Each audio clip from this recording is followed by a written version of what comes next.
Greetings, everyone. Aaron here, flying solo for a quick little announcement before you listen to this episode. In case you didn't hear on the start of the last episode, Isaac is doing a summer project where he is immersing himself in the Arabic language, and that is all he can speak and read and listen to. And I only know English, so we are unable to record for a couple months this summer. But before Isaac embarked on his language adventures, he and I were discussing the fact that we wanted to repost while he was gone the very first episode we ever did, in case we have listeners that didn't go back and listen to the full archive. So this is actually a rerun of sorts for this podcast feed. You're about to hear our very first episode on Children of Men. Isaac will be back shortly and we'll be able to communicate with each other in English and record in English, and that will get us back on track here shortly. But until then, here's a little flashback to our very first episode.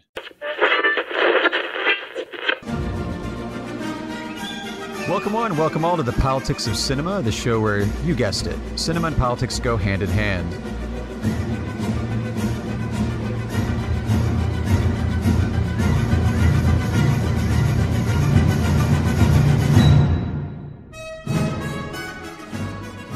On each episode, we pick a film, sometimes current, sometimes from the riches of world cinema's 100-plus year history, and we dive into the politics and the cinematic context of that film.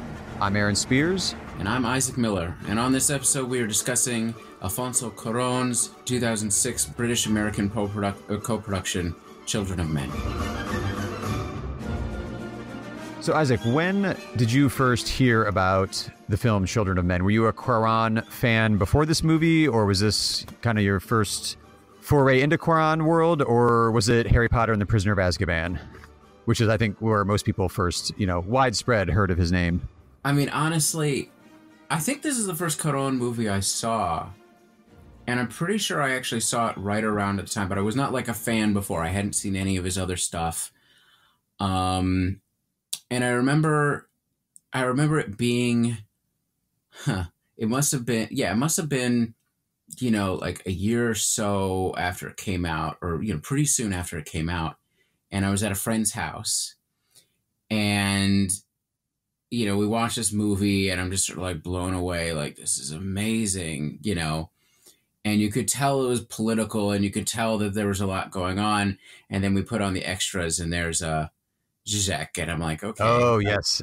Yeah, this is very much of the moment. And I remember, this is, it was a movie that must have been, that we were aware was political. I remember being on a road trip with some anarchist friends, and a big theory head friend of mine really disliking it and going at it, and both of us arguing for a lot of the road trip about the merits of the movie, and he was wrong, but of course.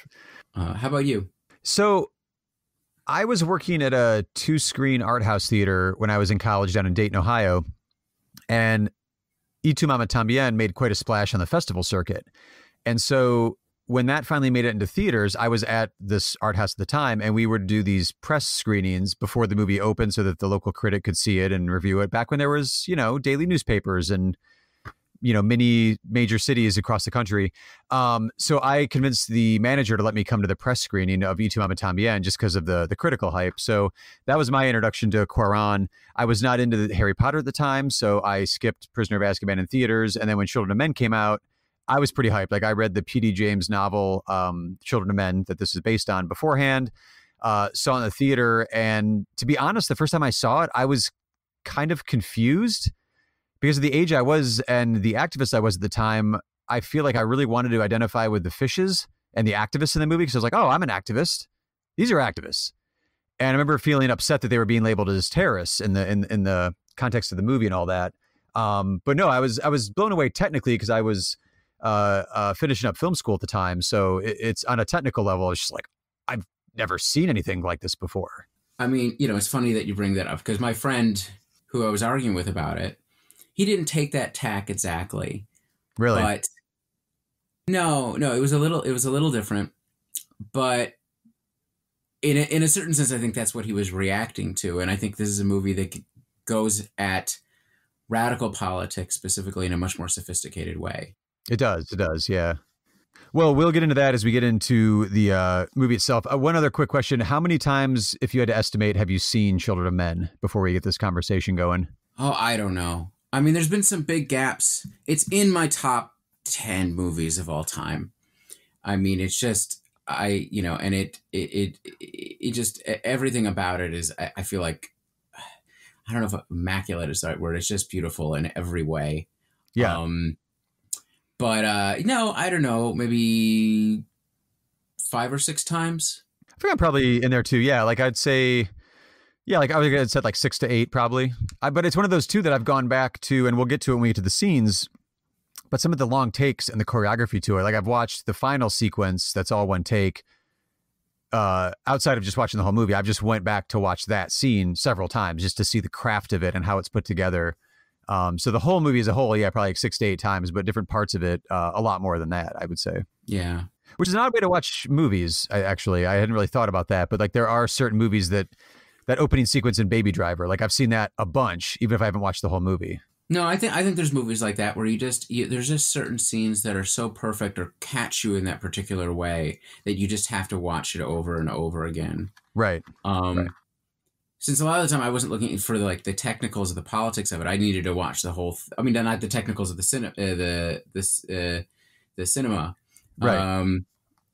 I had to watch the whole thing because, as a whole, it really just carries you through a journey. Well, it's also, I think this is one of those magical films that if it's you go over to somebody's house and they have it on, or you're like channel surfing and it's on TV, I'm grabbed immediately. Like I need to go grab my DVD of it and watch the whole thing, or if I'm scrolling through the channels and it's on, I'm like, well, I'm busy for the next hour and a half. Yeah, totally. What do you? Well, we can get into this more, but why do you think that is particularly? Well, it's because I've seen it a bunch, so like I have a personal connection to it. But yeah, I don't know. Maybe we'll be able to answer that kind of as we talk this through. Okay. Yeah, I don't know. There's just sort of like a magic to a really high quality piece of cinema that does that to me. Yeah. I don't know. Well, I think coming back to it right now makes the most sense because it has never been more timely. Yeah. Which we'll get into here right now. So the setting for Children of Men, for people that maybe haven't seen it or haven't seen it in a while or haven't seen it as many times as we were just bragging about. The year is 2027. After 18 years of global human infertility and economic depression, the world is on the brink of collapse and humanity is facing extinction. The United Kingdom, one of the few nations with a functioning government, we'll get into that in a minute as to why that's weird and probably not realistic. The United Kingdom is deluged by asylum seekers fleeing radiation, plague, civil war in their own countries. And in response, the UK has become a police state, and the British Army rounds up and executes and deports immigrants on a regular basis. So, first things first with this movie, it starts with one of 3 amazing long takes. This is a scene in which we learn that baby Diego, the youngest person on Earth, is killed in a bar fight after refusing to give an autograph. Theo, the main character played by Clive Owen, sees this news on TV as he's getting his morning coffee. Unlike the rest of the crowd, he is not, captured by this news reporting on the TV, and he heads outside to pour some whiskey into his coffee when a bomb goes off and the cafe he was just in explodes. It's one of those, I don't even know where to begin with the long takes here, Isaac. I think I kind of want to start with the interesting one-upsmanship between the major Mexican directors that have recently taken over Hollywood. Yeah. The Mexican invasion that makes us all so much better. Right. So I don't really feel like Guillermo del Toro, his filmography better than I do. He hasn't done as much experimentation with the one take, I don't feel. Is that correct? No, I don't think so, no.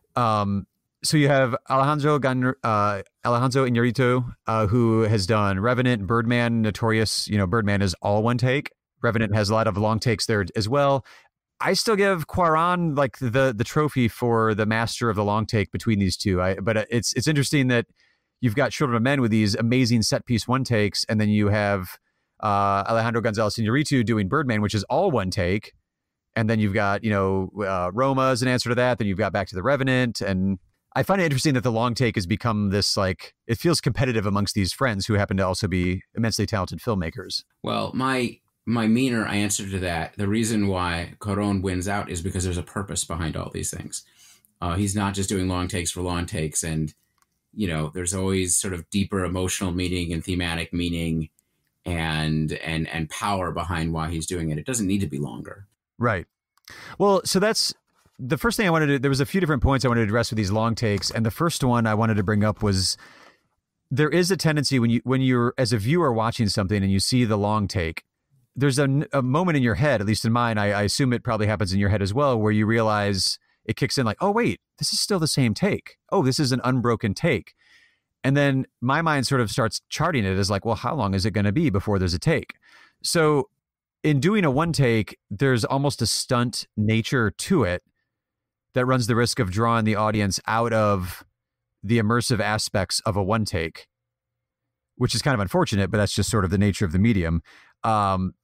I think part of that is due to structurally, as a viewer, we're not really always used to the one take. We're used to the visuals sort of being either subservient to or on an equal playing field with the narrative, where it has to serve the narrative. And if it's too long of a take, it calls attention to itself, and you run the risk of it kind of subverting the narrative. And I think Cuarón is the master of this, where there is so much going on that his long takes almost serve as exposition, the way a lesser filmmaker would use a character dialogue to give exposition. Yeah. And I think that really elevates his one takes to like some next level shit. It's just so integrated in. Yeah. You know, it's so purposeful. Well, like you said, there's a purpose, right? Yeah. Well, and the truth is, look, when I first watched this, I didn't notice. Which is the way it should be. Yeah. Yeah, which is the way it's supposed to be. It didn't feel flashy at all because it completely, you know, you just felt the tension. You didn't see the tension. Right. So in terms of editing, it's like it's the show not tell. Oh, 100%. Yeah, that's exactly the right way to say that. Well, there's also a theme that I'm going to come back to when we were talking about the technical aspects of this film, where generally in like the classical sense of cinematography, the camera sort of unconsciously marches through the plot based on focusing your attention on the protagonist or the hero in the story. And in this case, and this opening shot is a perfect example of it, for those of you that have seen the film, once the bomb goes off and the cafe explodes and Theo is, you know, justifiably freaked out, the camera doesn't stay with the main character anymore. It actually sort of wanders in towards where the after effects of the explosion are. I think you see like a woman with like missing an arm who's like freaking out and like leaving the cafe. The camera decouples from the main protagonist and takes the curious viewer in towards, you know, what the viewer needs to see or where the viewer's eye would probably be drawn to if you were there as a spectator yourself. Yeah. I mean, well, it's directing you artfully. Right. Well, even as he walks out of the cafe, the camera kind of like pans up to the, you know, up and off to the right. And it gives you this, it doesn't cut in a montage style to an establishing shot of modern or futuristic, you know, 2027 London. It just sort of like kind of cursory, like wanders around, gives you like, oh, look, that's what a billboard looks like now. There's you know, what a car looks like driving by. And then it goes back and finds Theo, the main character, the Clive Owen character. So this like wandering camera that decouples from the main protagonist or the main scene that you thought it was following allows the camera to give the audience exposition without it feeling like it's being spoon-fed to you the way exposition normally comes across, which I think is a sign of a master visual storyteller, to be honest. Well, we're going to get into a lot of other visual signs in this movie. True. But I think it's just a perfect example, and we have a bunch of other ones, of just giving just enough information for effective world building. Right. And actually really deep world building once you start paying attention. Well, because it rewards multiple viewings too. Like you notice more and more details. You're like, I didn't even see that the last time. Well, it's funny. As we've been working on this movie, I think we've both just discovered a thing after thing after thing that enriches even minor characters. Oh, for sure. Well, I did want to mention too, before we move on from the scene, that when they were filming this cafe bombing scene, they were filming in London right after the 7/7 bombings. So it couldn't have been more real world feeling, I would imagine, to the actors, the crew, everyone involved, that, you know, you have the 7/7 bombings in London and then they're filming this, you know, fictional future set film scene in which there's a bombing going on. So like, it's one of those, like, I don't know if that necessarily feeds in. You don't notice that in the context of the movie, but viscerally, I don't know, maybe the performance, that whole scene is just sort of enhanced because there is this real world backdrop that's going on to all of the actors that are portraying fictional characters in this scene. Yeah. I mean, it's amazing that it got made. Yeah, it really is. in that political context, it's just like there's, it is kind of amazing. I don't know what they did to make that happen. No, it's pretty remarkable. Like we've discussed off mic, but like the idea that Cuarón was coming off of a wildly successful Harry Potter film seems like it's one of those like studio is given carte blanche to an immensely talented filmmaker to go do whatever their passions were leading them towards. And luckily it took Cuarón to Children of Men and not another studio project or Harry Potter 4 or something. Well, I mean, in a certain sense, this movie didn't do well. No, it didn't. And it sort of got buried. Yeah. And it's obviously it's risen in estimation recently. Then he does Gravity, which is a big hit. And then he does Roma, which in a certain sense has certain similarities to this that I think we can get into. Right. Well, let's move along with the plot, though, just to keep it going here. So after this bombing, Theo heads to his nondescript cubicle bureaucrat job and, feigns sympathy for baby Diego, gets to leave early, and we get to meet one of the other main characters of this movie, played by Michael Caine, which is Jasper, and his traumatized, speechless wife. So Jasper is this former political cartoonist, kind of turned pot grower, dealer, who's taking care of his catatonic, photojournalist wife. And we get a little bit more of a relaxed Theo in this scene, and we get a little bit more background into his character.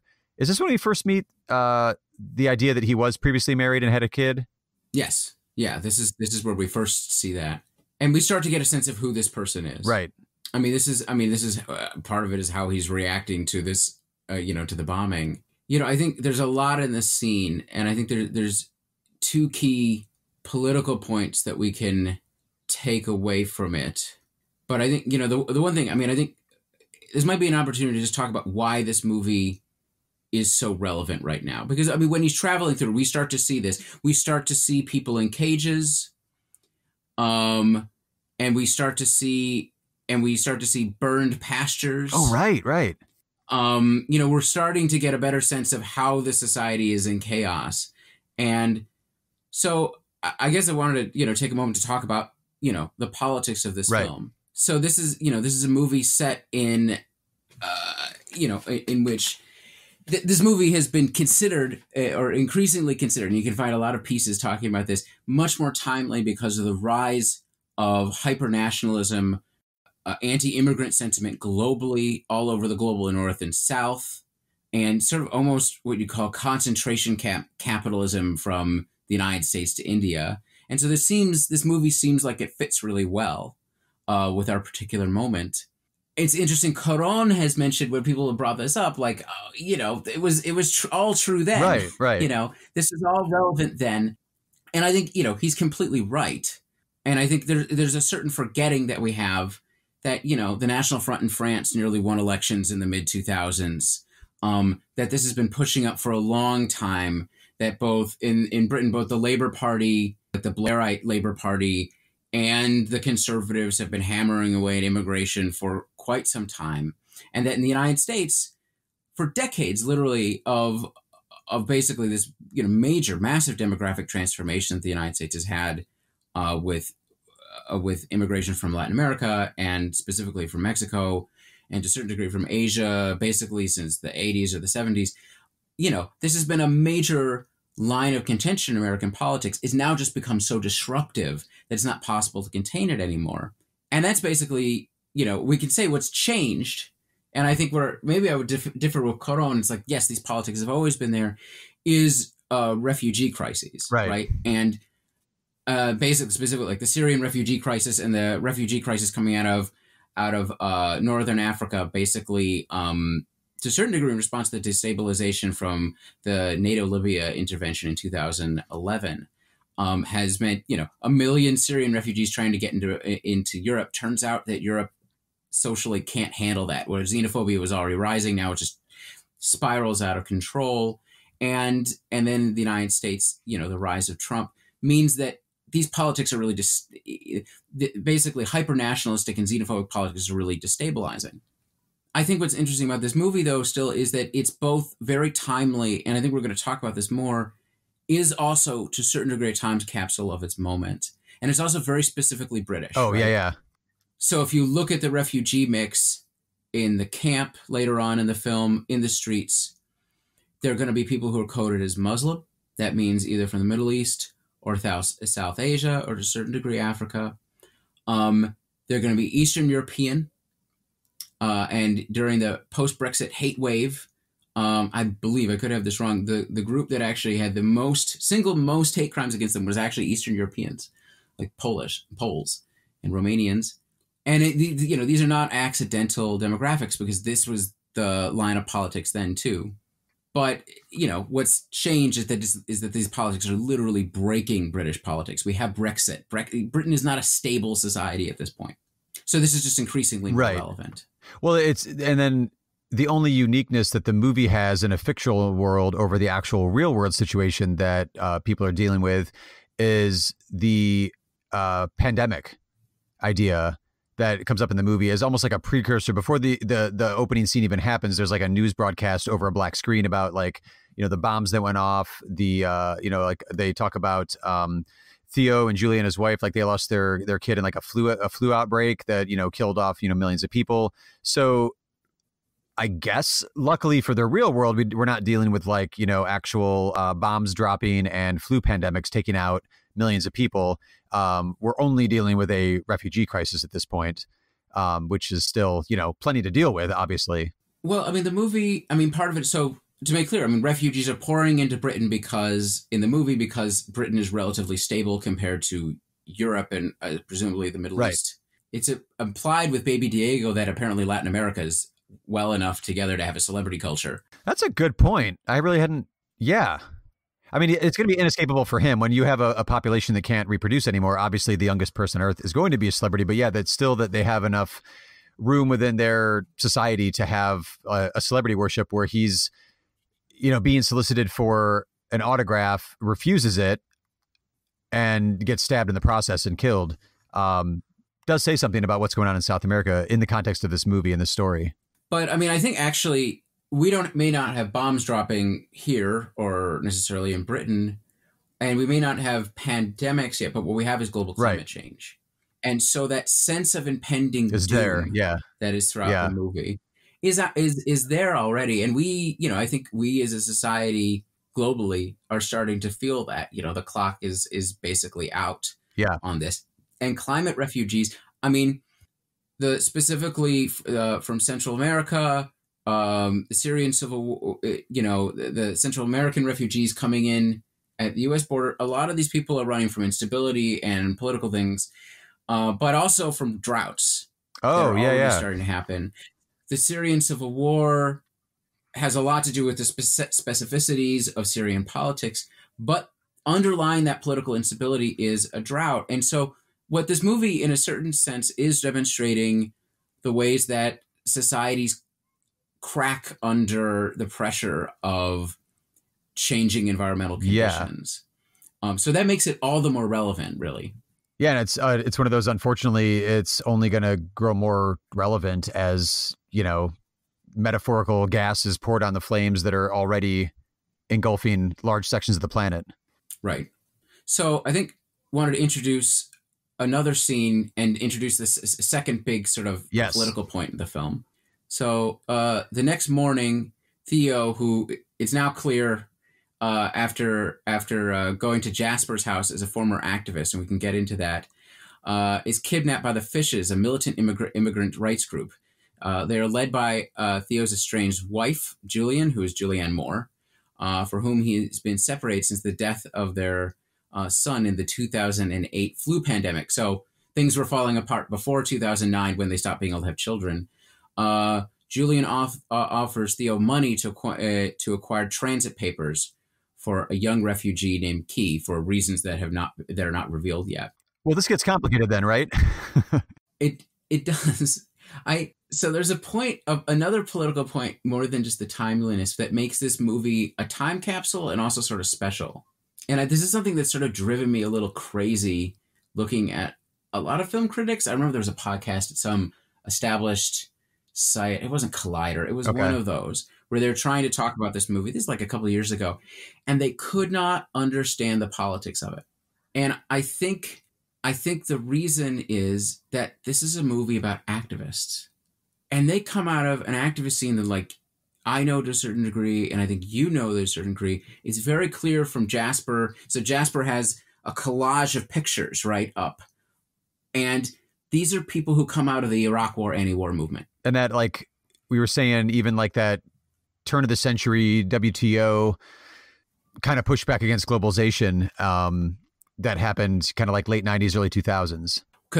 Because Theo and Julian are tricking cops into having ketamine while the cops try to clear them out of their squat in London. Like that is such a WTO era moment. It's not that it couldn't happen today. Right. Yeah, it's like the pre-Occupy kind of activism that was popping up around the world then. So, and you can tell, you can feel it from sort of who Jasper and Theo are, and you can see from those images. But these aren't social movements. These aren't radical social movements. These aren't liberal social movements. These are radical anti-capitalist, attacking, the basis of the military-industrial complex. These aren't ones that have appeared in film very much. If they do, though, it's like you've got some like the Britt Marling film a few years ago, like The East, or if you go back, there's like The Battle in Seattle, where it's dramatic recreations of the protests, the street level protests, like at the WTO in Seattle in '99 or something. It's easily digestible, black and white, morally speaking, protests versus the man versus authority or whatever. And this one, I really love the aspects of this one, especially when we get into the fishes here and their internal politics, that it kind of muddies the water. And it allows the viewer to kind of either grab onto characters that they want to, or identify with characters if they want to, or just stick with Theo in this kind of aloof, detached, former activist kind of perspective. Well, it actually gets into their politics, and it takes it does. serious. That's what I mean. Like, there's no like digestible telling the audience, oh, this one's right, that one's wrong, this went too far, this one didn't, this didn't go far enough. It doesn't have the hallmarks of like it doesn't hold your hand through the scenes of activism. It gives you all kinds of different shades and commitment levels even to different activists. Yeah, no, definitely. I think, it's interesting because, basically, let's say you have three generations, right? You have this generation that this movie is sort of set with of radical activism since then. Then we have the Occupy generation. And in the United States context, now you have the post-Bernie, you have Occupy and Black Lives Matter generation, really. And then you have the sort of the post-Bernie massive growth of Democratic Socialists of America and sort of, so we're like several generations out from the people that this movie is portraying. And the reality is I think for most sort of film critics who are liberals or whatever, and not tied into social movements and not noticing this sort of thing, they would have no idea that these people existed. Right. No, yeah, absolutely. Yeah. At the time. And then they're not equipped to really have an informed conversation, or even, part of their film criticism, to have like a full examination of what these characters are, which is unfortunate because it's so tied to who these characters are in the movie that you're kind of, you're missing gigantic chunks of character development and plot development along the way as well, by not being fully informed or engaged with the activist politics of this story. There's a certain comparison to be had with Roma, because at least for American audiences, and maybe even some Mexican audiences, you really can't understand Roma without understanding the politics of early 70s Mexico. Like, it's not decipherable. And I remember at the theater that we have both worked at, talking to customers who just did not get what was happening. And it's like, you got to go on Wikipedia and look this up. And I remember talking to a Mexican friend who actually lives in Roma, in that neighborhood. And it's like, she didn't know all this stuff. Do you think, one of the things, I guess, to compare this to sort of an earlier period of film, I mean, do you feel like that's sort of like activism as a background, as part of something that just happens, that's part of society? Would you say, I mean, that's something that you would have seen more in the late 60s or 70s, even if the movie, I think for sure, yeah. It kind of got lost in that hedonism of the, like producer-driven era, especially in Hollywood cinema of the 80s. But you actually had, in the late 60s and 70s, this amazing time for American cinema. You had a lot of counterculture, which included a lot of protest politics of the era, bubbling up to the surface, to the mainstream surface, in a lot of films of that time period. I don't think maybe necessarily as complexly, that's a word, right? Complexly portrayed as it is in Children of Men. but I feel like that was like the last big cultural, thrust to the forefront of the mainstream culture. It was probably the 60s and 70s. I don't remember it as much in the 90s. 90s was more just like portrayals of like the slackers and, everybody's just detached nihilists. But yeah, I don't know. Like this one's definitely near the top, I would say, for complex and realistic representation of different kinds of activist culture here. Because even with this one, you've got Theo, who's a bit more disengaged. Julian, which we're going to get to kind of her key scene here in a minute, Julianne Moore character, hers is even different approach than you've got with Luke, the Chiwetel Ejiofor character. And within the fishes themselves, you sort of see fractures and different levels of commitment and also different ideas of where that activist group should be going and what their role should be. So right. Well, it's a real meditation on politics. I actually think the movie that comes to mind, and there's a lot of political movies that, people, if there's commenters, they're going to comment and point out that maybe do some of this stuff. But I think Jules Dassin's film Uptight, yeah. So Jules Dassin's, actually incredible film Uptight, which I hope that we do later, is really like a contemplation on actual activist politics, and it gets really deep in there. These are radically different movies, but in a certain sense, I feel like that's a commonality between them.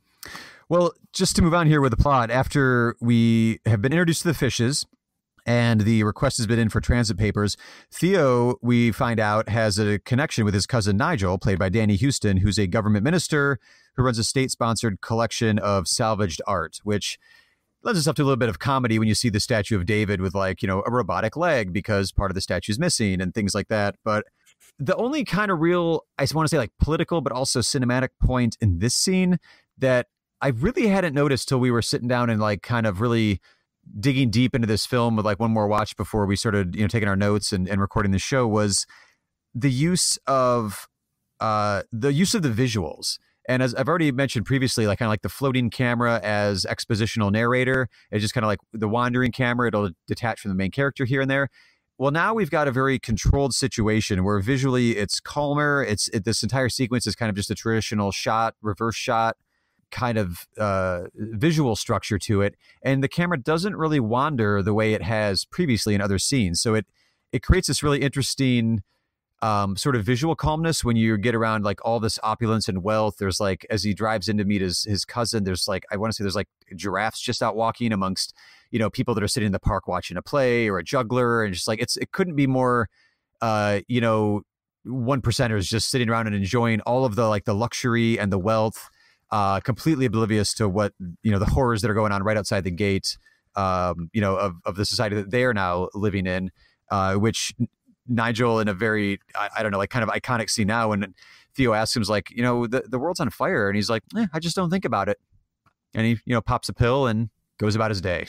I think this is one of the most memorable scenes of the whole movie, just visually. And I think you're right. It's like things get calmer and tighter. There's giraffes, there's brass bands, there's literally 19th century cavalry. Right. Yeah. Everything outside is gray and dark, and everything in there is green, and there's light. Oh, that's a good I really hadn't thought about it, but yeah, you don't really see just like grass. You do out with Jasper because he's out in the wilderness, but like in the downtown London, when the fishes grab Theo's day-to-day existence, there is no like earth. Like you don't see any earth. Yeah. Yeah, there's green spaces, and then once you get into the arc of the arts itself, where they're saving all of humanity's great accomplishments for no reason, it's gray and sort of. Well, it's very cold museum kind of style. Yeah, yeah, it's a gray modern art sort of museum style. But he's living in the museum. He's literally his cousin is literally living in the museum. Yeah, he literally is a piece of his own collection. The nihilistic, overprivileged white male Westerner who just doesn't think about the outside world, popping pills and waiting for the end. Well, I think this is a good chance to talk about, one of the main themes of this movie, which is about rekindling hope. Because, by this point in the movie, we know that Theo's hope for the world and his activism ends at this point was when him and Julian's son died of influenza, and then the world itself is falling apart. And so part of what's interesting about this is that we've already seen images of apocalyptic cults. We've seen images of refugees. We know that the government literally advertises suicide pills on TV. Yeah. So everything that's going on here is about managing despair. And then the celebrity culture around Diego. And the other way is, so there's class differences in how people manage their despair. And the wealthy, the wealthy ghetto basically provides another one, which is just by completely deluding yourself and putting yourself in this completely outside world. And you have the money to actually create a little pocket of that world, unlike having to take drugs to do it. Even though actually the son, his cousin's son takes a lot of pills and also is basically living in a virtual world to also do this. But it's a form of escapism. And he just, because his cousin can live in that world, he just doesn't think about it. He just focuses on this thing, which has very little to do with humanity or saving humans while these things are falling apart. Just the art, which is very much a very bourgeois value. It's also interesting too, because it's the nature of art in general. Like in my perception, like the role of art is like elevating humanity, communicating complex ideas through, abstract and not abstract forms of communication that can speak to, anyone out there in the world. And this sort of reduces art to like this sort of worthless, cold, cordoned off from the population collection that he just has in a museum that doesn't really mean anything to anyone because no one can actually experience it. It's just in a warehouse away from anyone being able to actually experience it, which is a really, it's appropriate for the story, but it's such a cynical view of art that it's kind of it's very complex. It kind of gives you kind of a confusing emotion. We're like, no, art should be better than this. What's going on? Well, so much of art, in a certain sense, so much of art is, so much of art today is collected in that manner, and nobody ever sees it. It's not in museums. There's, it's an industry. It's a capitalist industry of signs for wealthy people, right? It's a signature of their, and so in a certain sense, you could think of, the society portrayed in Children of Men, the state, in the same way that it always sort of protects rich people, but much more directly, has created this oasis, right? Because there's soldiers guarding this oasis, and it's basically made this function of keeping art away from those, from the masses and preserved perfectly, made it a public function, in a way, actually in sort of a reverse of the standard public function, which is, you have, supporting the arts, a lot of times, governments do that, or they've historically have funded art, It's a really, it's an interesting. It is, reversal. Which I think it kind of, it like the way that we were saying, kind of it subverts like traditional portrayals of activism too. It subverts an idea of like the cultural value of art as well, which we'll get into when we get to the kind of the end scene here too. But there's also is actually, now that I'm thinking about it, plenty of example, or a few examples at least, of art out in the quote unquote real world that like Theo's a part of and the Fugees are part of in this story, where you see a lot of like graffiti art.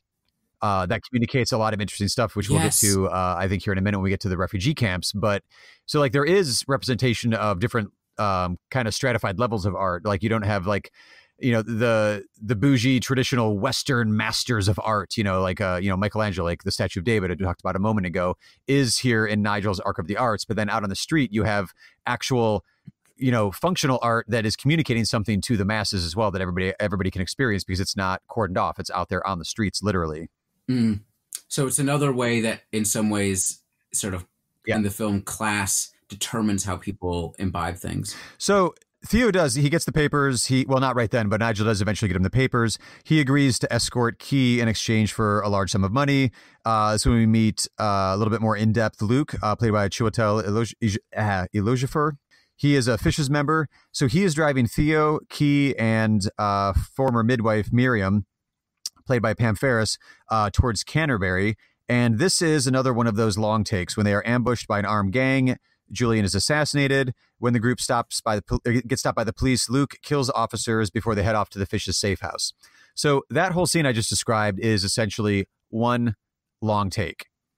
This one, the only point I wanted to mention on this long take is that, as I mentioned previously, the camera at the previous long take and other points in the movie that aren't necessarily long takes, but it'll decouple from the protagonist, which is Theo, and kind of just, linger on an image or a scene that Theo isn't necessarily a part of, just to give the audience a bit more exposition. This one, though, I think Cuarón takes a different sort of masterful stroke with his long take visual approach to the scene, in that it's so immersive. It puts the audience right in the car, in a very small car too. We're not talking about some giant American SUV. This is a very small car that 4 people are in. And you see some bonding between Theo and Julian, his ex, and you sort of see the spark that, was there previously in their relationship. But in this scene, it's all in one shot inside the car, and it's so visceral. Even if you're noticing that it's one take the first time you're watching it, the ambush, the assassination, the escape, the cops, the killing of the police officers, it's such a visceral action scene that it is so married to the narrative that I don't feel like this one really pulls you out of the action at all. Like it puts you so immersively in the action that by the time the scene's done, your heart is racing. Holy shit. Yeah. I mean, it's just like one of the most holy shit scenes in, I think, any movie. It's such a perfect comparison, like we mentioned in Yuritu, doing like, there's long takes in The Revenant. The opening scene in The Revenant is very visceral, and it's one take. This shot where DiCaprio goes over the cliff on the horse is all one take, and it's very visceral. But those still, to me, have the whiff of like stunt.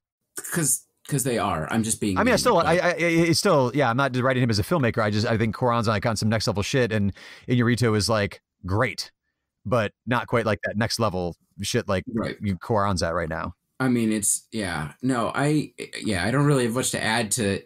Well, I would say part of the visual effect there for me when it's not even an armed gang attacking. I think you called them hill people one time. Like they're basically mobs of vagrants. Right, which we find out were like recruited to be there for a reason, but yeah, it's literally like they're coming out of the hills.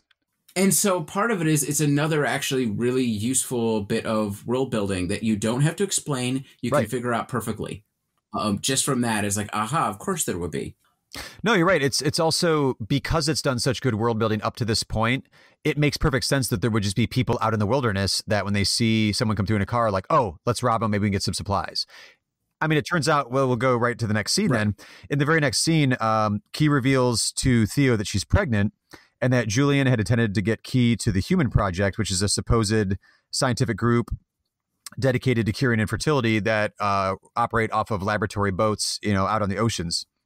So Luke is now the head of the Fishes. And I think this is probably a good spot where I know you wanted to get into the Fishes, kind of like their internal dynamics as an organization, because in this scene, we find out that Luke was instrumental in orchestrating the hill folk to ambush the car and assassinate Julian so that he could take over the Fishes organization. And then he would be able to use Key for different political reasons than what Julian was trying to do. Like Julian's trying to get her to the Human Project to safely birth the first human in was like 18 years or whatever. And Luke and the Fishes, a section of the Fishes organization, have some different ideas about what to do with this new human that's coming into the world.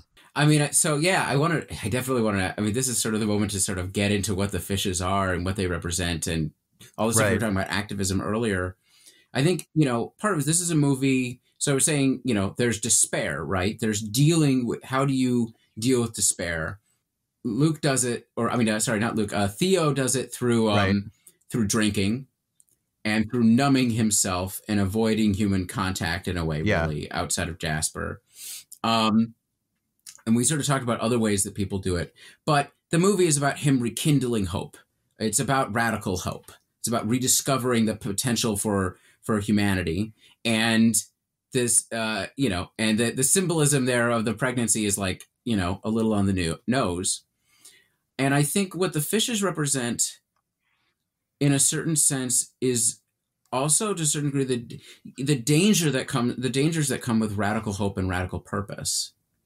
Because I mean, their analog is pretty obvious. They're in a lot of ways they're what you'd find, your sort of Maoist urban guerrillas of the 70s to a certain degree, in terms of method, but that's sort of combined with, I mean, I think the movements of the 90s and 2000s would have been sort of your sort of radical environmental groups, except that those never actually kill people. And then combined with sort of with support of immigrants and support of refugees. But to a large degree, so you can see within their internal structure, their cell structure, their underground, they have in the past used more terroristic tactics. They're saying they're not doing that anymore. So random targeting of civilians. They blame the government for the first bombing, which isn't crazy. Yeah, absolutely. Governments do things like that. And then you can see just from a few little bits of dialogue. So we've had refugees who are non-English, and then people who have citizenship who are, and your rights are absolutely based on that citizenship. And it's interesting because the movie doesn't really deal with racial politics. It really doesn't, specifically. No. It's specifically about the difference between citizen and non-citizen. And that gets almost turned into a racial category, which is also not super unrealistic in some ways, because that becomes the primary thing that identity is built off of.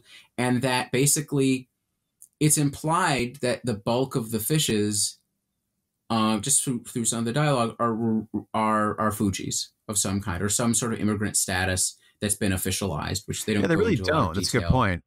So there must be intermediate categories of people, but that now we're starting to get, English people actually join the organization. But part of the problem with this sort of politics, where they have this mission of liberating, right, which is right. They're completely right. And in fact, their violent tactics are debatable, but under the current conditions of society, it's not crazy. We know that this is a state, we know because of Jasper's wife, who is sort of traumatized after being tortured. It's implied by MI5. So in basically British internal, she was a radical journalist. That this is not a society where peaceful protest is necessarily very easy to do. But nonetheless, I think what's happened to them is that they've lost themselves in their mission and their own, and specifically when we're talking about Luke and his followers, have lost why they're doing this and see themselves in messianic terms. And they've lost touch with the reason why they're doing this. So you're not doing this to liberate Fujis. You say that's why you're doing it, but you're doing it to get to a mystical, eschatological uprising that they talk about, right? The uprising is going to come. And we see graffiti about this too, which is part of the world building of the film. But they lose track of why they're doing this. So they're willing to assassinate their own leader, all to just, and they're willing to assassinate their own leader. They don't openly force Key to do anything, at least in the scenes that we're talking about here, but it's clear that's where they're trying to steer her towards a certain answer, right? And that all you need to do is, once you have this symbol, the uprising will begin. And this is a very almost religious understanding, which is not uncommon within the history of radical movements. The revolution, is very analogous with, sort of Christian understandings or other religions' understandings of the end of the world. And they've lost themselves. It means that they've lost the moral compass they're doing this for. And I think one of the examples beyond like killing their own members and trying to kill Theo and eventually killing Jasper for no discernible real reason. I mean, he's just in the way, but he's barely in the way. They could just very leave much him. so. Yeah.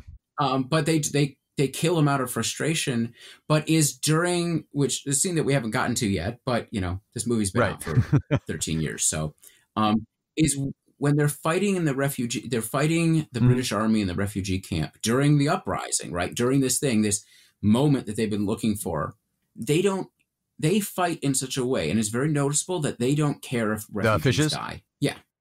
They're literally fighting it out in buildings full of refugees, and they don't care. And you can just tell that they've lost themselves.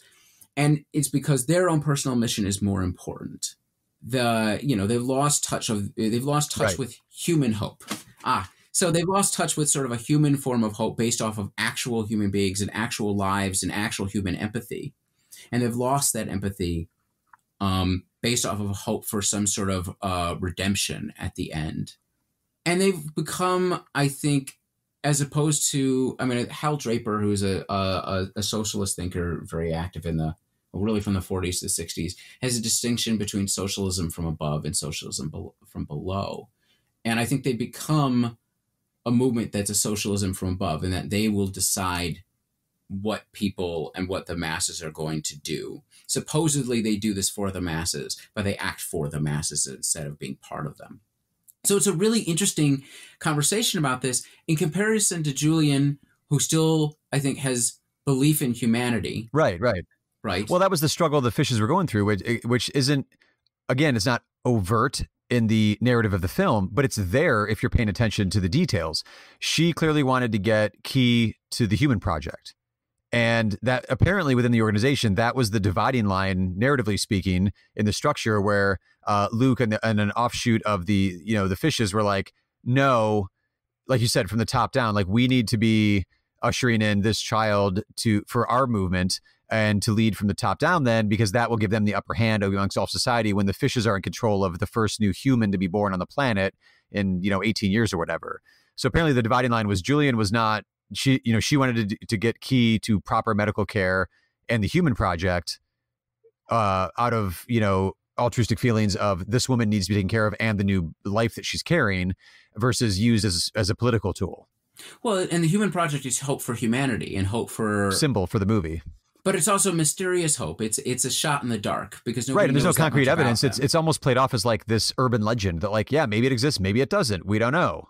Like you never see anyone from the human project up to this point in the movie to be like, oh yeah, that's them. They're here. Well, I think it's the inability to deal with that uncertainty that in some ways makes Luke and his faction of fishes so for sure dangerous. But yeah, no, I mean, that's a really good point. I mean, there's that underlying difference because it's clear that they're straddling that line because Julian has taken part in terrorist actions and she admits to it and she's done things she's regretted. This is a very hard-edged movement, but she's straddling that line and a lot of the fishes fall off of it. And this is a real political issue. So I think they explore it really well. Well, as you alluded to earlier, this is sort of kicks into gear for like the very final gigantic long take climax. There was one quick scene that before we get to the refugee camp and the long single take climax of the movie where Theo escapes with Key and Miriam, and then they go to Jasper's house. And that's when you mentioned earlier, the fishes catch up to him at Jasper's house.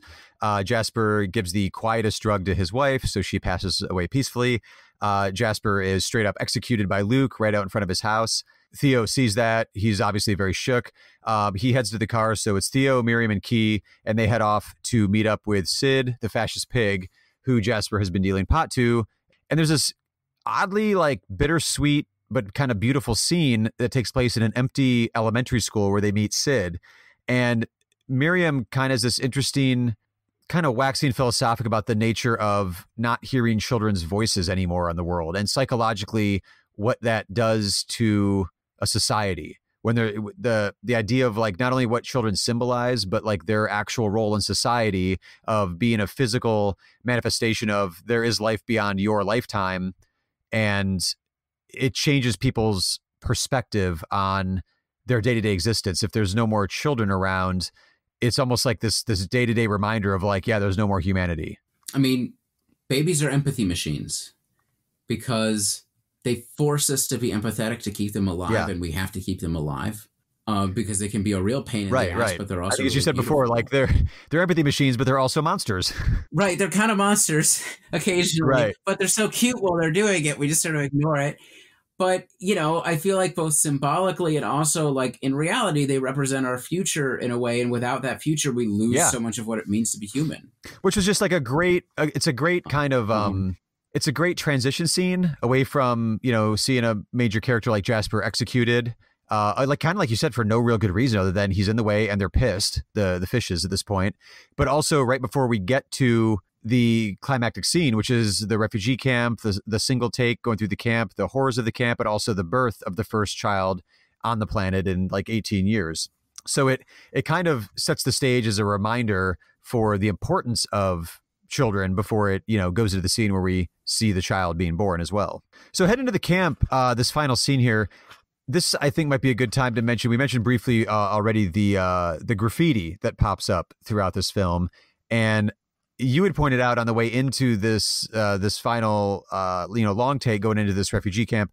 Not only is there some extremely vivid Holocaust imagery and concentration camp imagery, but also there's this graffiti imagery that you even pointed out were in other languages as well. So even if you're not just an English speaker like I am, it's in other languages, kind of showing the diversity of the immigrant experience in this camp. Well, I think it's part of the world building that's really, really effective, because you see, so for instance, one of the languages you see in Arabic, you see the word intifada, which, is uprising, which would have been a word in 2006 that would have been very much sort of, and still today would be very much associated with Palestinian struggle, though it's just a regular Arabic word because of the first and second intifada, in which the second intifada was probably still going on around that time that the movie came out, and certainly was still in the news in Palestine. And the imagery out of the refugee camp during the fighting, specifically of the funeral, there's a funeral going through in which they're chanting Allah Akbar, is like straight out of the news in that, right in that period. So I think part of the way that I think that what it does, they mention in the graffiti, they mention the uprising. And I think for me, what it means is that the fishes, in a way, this is another way that this is a movie that shows activism in the real world, because, and this is a problem in a lot of movies where it's like you can have political characters, but you don't do enough world building to show that they're part of a public. Yeah, that they're connected in any way. Right. And through that, you see the fishes and their sort of messianic uprising is not just the fishes. It's they're part of an actual movement. They're connected to something broader. And people in the camps know that this is an idea. Maybe it doesn't even originate with the fishes, that there will be an uprising and that this is part of the goal. And I think that's so smart, and it's something you don't really even notice. It's something that'll work on you subliminally. I'm gonna pick on a very good movie to demonstrate this. I think Christopher Nolan's The Dark Knight actually is a movie where this sort of thing doesn't happen, and it means that something doesn't quite work, because we keep being told that Harvey Dent is the symbol of hope.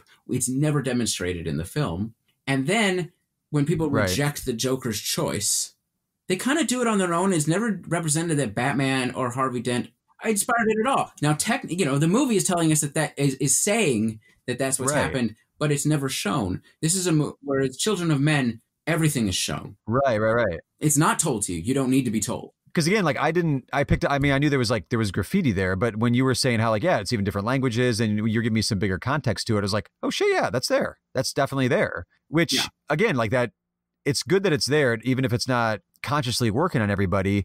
Like you said, it's still there, and it subconsciously feels like a real world. Like it helps build out and like you said, world build in a way where, like, even if it doesn't register, it feels real, like on a guttural level. Which also leads really well into like the cinematography of this long take here too, which as we were talking about before, you brought up the idea of there's a couple different ways to visually put your movie together. You could do it with like these long takes. Well, the antithesis to that would be the montage, a sequence of things. And the long take narrative that this camera work does in this scene, it has to take on a lot of stuff because it has to cover the characters, it has to cover the plot, it has to cover like the actual script and the narrative that's propelling that the story is that's being propelled forward. So it needs to communicate a lot of stuff just through visual and auditory tools. So in this particular one, I think the long take work is far superior to the montage in this case, because it just has a different psychological effect on the viewer. When it's a montage, it's literally shot for shot, with edits, it's telling you what to look at.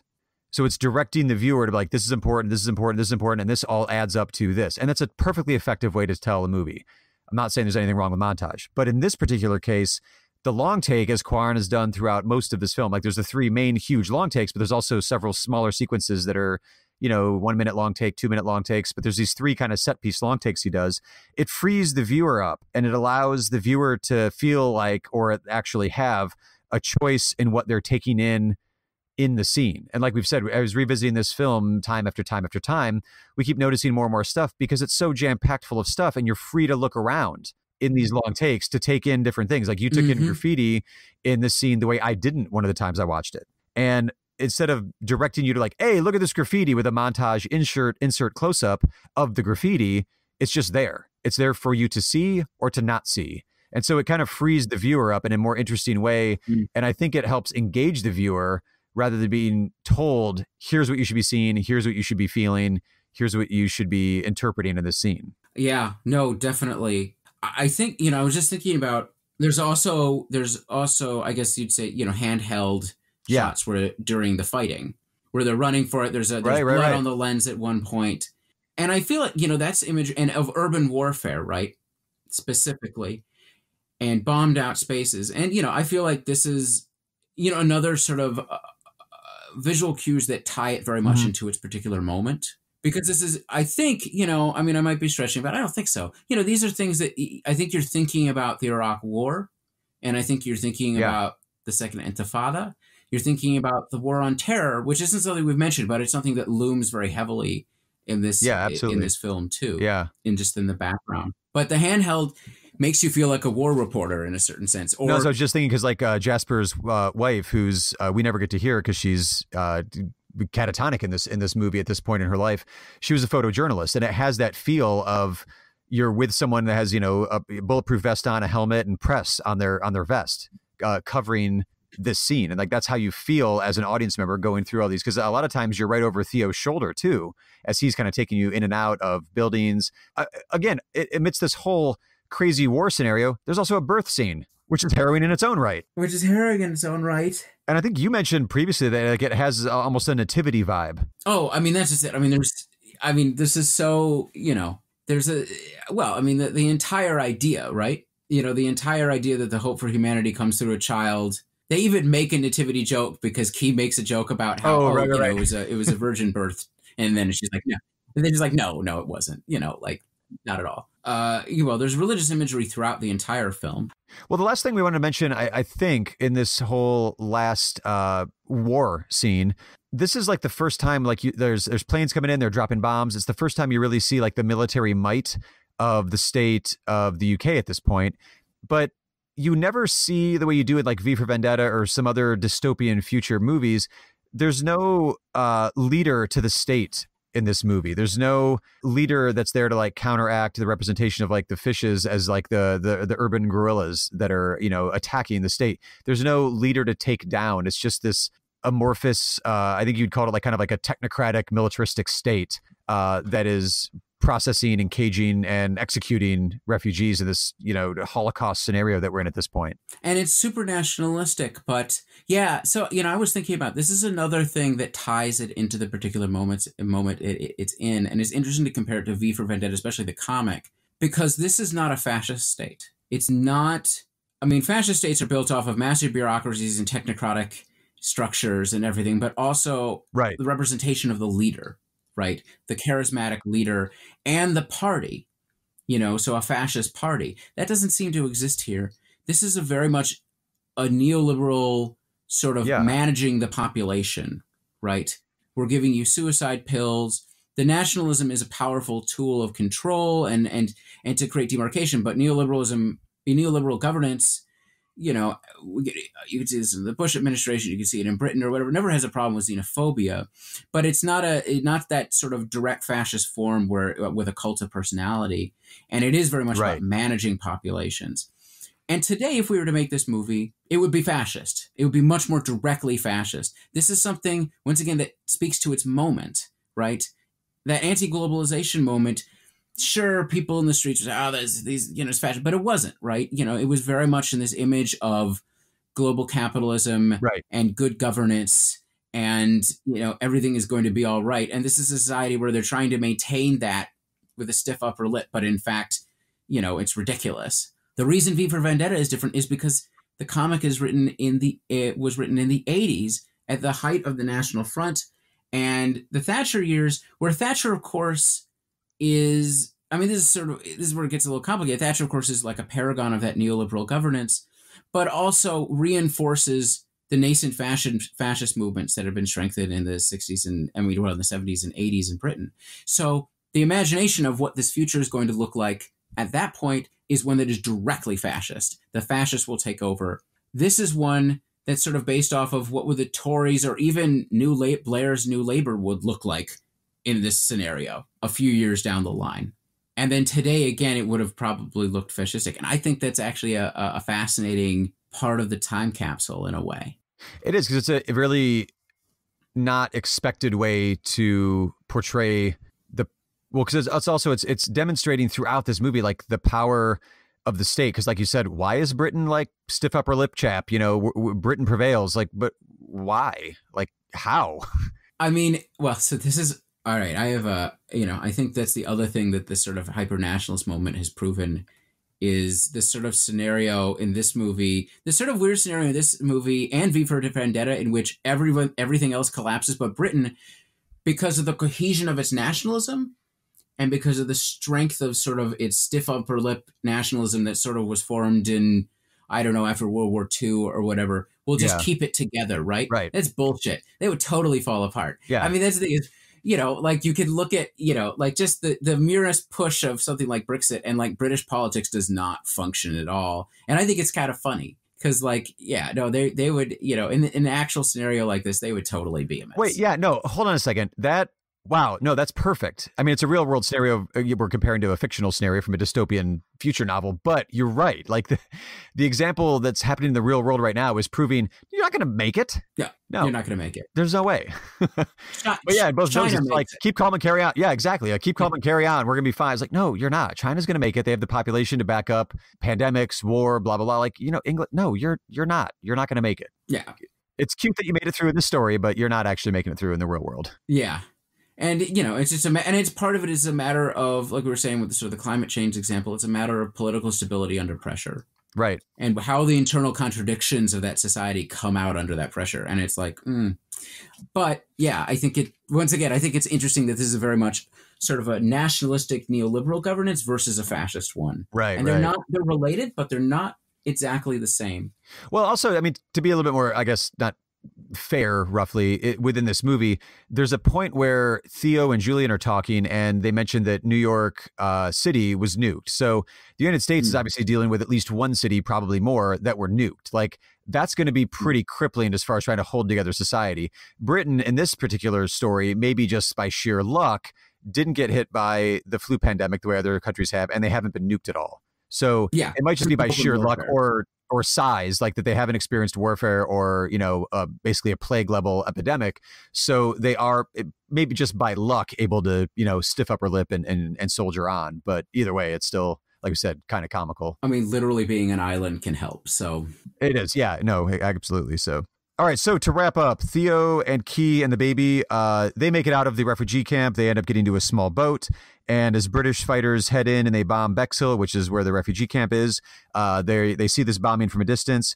Theo reveals that he was mortally wounded when he was in a confrontation with Luke. He tells Key a little trick to soothe the baby, and Key tells Theo she's going to name the baby Dylan after Theo and Julian's lost son. Theo dies as the boat Tomorrow approaches Key. And Key tries to wake him up as they have presumably, seems like it's the human project, seems like this, you know, is a reality and he's going to be saved, but we don't actually see any of the, you know, saving of Key. It's sort of just presumed there. And then I think very importantly, as we referenced a little bit ago, as the credits start to roll, we hear the sound of children laughing and playing on the soundtrack. So that radical hope does happen by the end, would you say? Or that there's a spark of it. There's a spark of it. There's a spark for radical hope. I mean, or, you know, we're at least giving a path to that. Right. It's not the bleak ending that, you know, you kind of, I was thinking was coming my way the first time. We're like, well, this isn't gonna end well. But yeah, there's a glimmer of hope by the end credits here. I mean, and, you know, I like that a lot better, frankly. I do too. Yeah. I think nihilism a lot of times is a cop-out of dealing with difficult problems. Right. And this is a movie that is trying to deal with the difficult problem of, under incredible environmental and political repression, environmental crisis and political repression, how do you maintain hope for a political and social and life change? And it says that you have to maintain that and that there is a point to radical hope. Yeah. And sort of the nihilism, I think the nihilism comes from in society, but also, frankly, filmmakers who are not very politically engaged or ones that have lost hope, like Theo, right? Oh, sure, yeah. And this is not a movie that's lost hope. And no. I think that's really amazing, actually. Which I think you feel that there's lost hope throughout the movie at different times, but then it does balance it really well in that when you feel like there isn't any hope, all of a sudden Key pops up. Oh, there's a pregnant woman here for the first time in, you know, almost 2 decades. he meets Julian again after all these years of being estranged from Julian. Like there are these like great sparks of humanity and hope throughout the whole thing. And then you get, the ultimate spark, I guess you could say, at the end with an actual, baby being born on Earth and getting to the human project. And then, like I said, hearing the sounds of the children at the end of the movie as well. Yeah. Any final thoughts overall on the movie? I think we've covered quite a bit, just kind of going through the plot here. I mean, I think we've got most of it. I think it's really ironic that Zizek, the Marxist philosopher, who's always been sort of a celebrity philosopher. I've never read that much of him. I was never that interested, but is the person on the Blu-ray giving the, giving context for the film. Yeah. Including sort of, talking about xenophobia and things, I believe. And yet he's actually turned, in the current climate, he's sort of broken to a certain degree and has actually turned sort of a reactionary to a certain degree during the immigration crisis on that sort of thing. So, I think that's kind of a side note. You can find out how these things can push people. Yeah, absolutely. I just think that this is one of the greatest political films of recent decades, period. And I think it's one of the greatest science fiction films of recent decades. I think it's one that has a lot of power as a piece of cinema, but I think it's one that has to be understood through its politics and its political context and the politics of its character. And I don't think you can approach it completely ignoring that context. And I'm hoping in a moment in which sort of radical politics has become more mainstream, that as people look at this movie again, they view its characters and the context it was made in that way. Because when it was made, mainstream politics, sort of the neoliberal consensus had basically written that stuff out of history, which means that a lot of times people don't see that. They don't see that part of the film. Or like we mentioned with the way the critics responded to it, maybe at the time, especially like as a daily film critic, just like watching 3-4 movies a week, writing up some reviews, if you're not already kind of plugged into that kind of activist culture and kind of political or an activist history as well, you might not know how to read this type of film either. I mean, you could read it as far as just like, it's a thriller. Or like looking at the DVD right now, gripping thriller, says Newsweek. Like, well, yeah, it is. But there's also, it's a I don't know, it's like a cinema of riches in there as well, where like you can really sink your teeth into some of this. And even if you aren't aware of some of the stuff that we were discussing right today in talking about the film, you can go and like, I didn't know some of the stuff when we mentioned Roma earlier, like, but I went and read about, the protest history in that era of Mexico City and that time period of Mexico City. And I was like, oh, that's what that scene is about. Okay. And it did enrich me. And I got a little bit of a history lesson in there too. So even if you don't know it the first time you're watching the movie, revisit it, after you've given yourself a little bit more context, maybe after you listen to the show, revisit the film, and I don't know, there's just a lot more there to sink your teeth into and to appreciate what's going on beyond just, it's a gripping thriller. Right. And that there's more to it than even just parallels with the current moment of the refugee crisis. Right, which are there, but there's more than that. Well, but it's all contextualized. It's all part of a fully fleshed out world. It is. Well, everyone, thank you very much for listening to The Politics of Cinema. Please join us up next time when we are going to be going over a double feature. We're going to talk about 2 different films back to back. We're going to be discussing Wolf Warrior 2 from China and Invasion USA, dare I say, the classic Chuck Norris film. Ooh, well, that's good. Is there more than one classic Chuck Norris film? That's debatable. Well, we'll discuss that next time.